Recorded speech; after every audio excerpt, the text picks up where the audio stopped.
Salut mes petites bougies en pain d'épices, j'espère que vous allez bien. Il y a une chose assez incompréhensible dans la manière dont on est habité par nos souvenirs. On aimerait croire que notre mémoire, c'est une sorte de bibliothèque bien rangée où on garde que l'essentiel, les dates importantes, les visages des gens qu'on aime, les grandes leçons qu'on a apprises et tout ça. Mais quand on s'assoit 5 minutes et qu'on laisse les images remonter, on s'aperçoit qu'on est surtout encombré par un bric-à-brac de détails totalement inutiles. Je sais pas si vous êtes comme moi, mais en tout cas, moi, mon cerveau, il fonctionne parfaitement comme ça.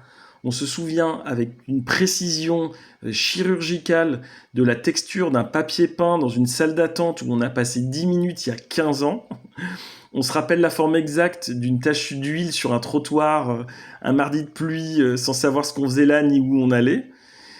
On a en tête le reflet de la lumière sur le bouton de manchette d'un homme qu'on a croisé une seule fois dans le bus. Enfin, voilà, j'ai envie de donner 1000 exemples comme ça, mais je pense que vous avez compris.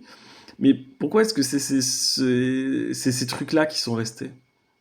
On a oublié le contenu de conversations entières qui étaient censées être capitales. On a oublié des noms, des adresses, des numéros de téléphone. Mais le pull jaune moutarde de cet inconnu qui marchait devant nous en 2004, lui, il est là, tranquillou.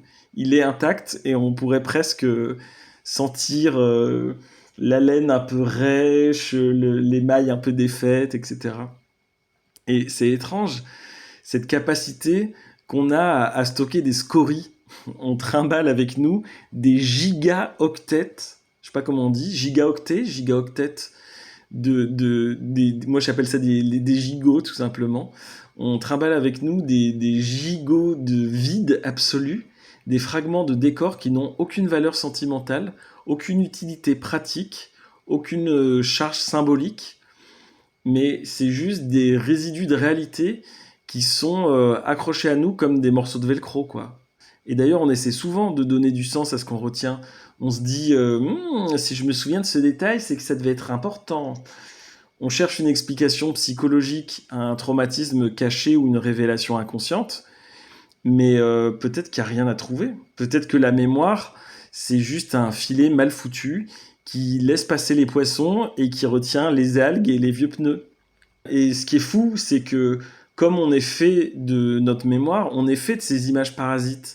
Elles constituent un peu notre géographie secrète, comme un paysage intérieur totalement décousu et qui ressemble à rien de logique.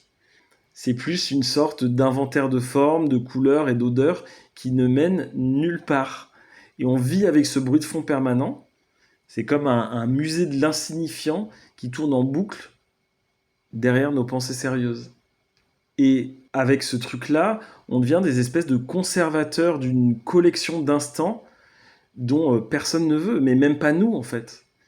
Et pourtant, si on enlevait tout ce bric-à-brac, si on gardait que le sensible et l'important, bah, on aurait sans doute l'impression d'être vidé. On serait peut-être trop propre ou trop lisse, je sais pas.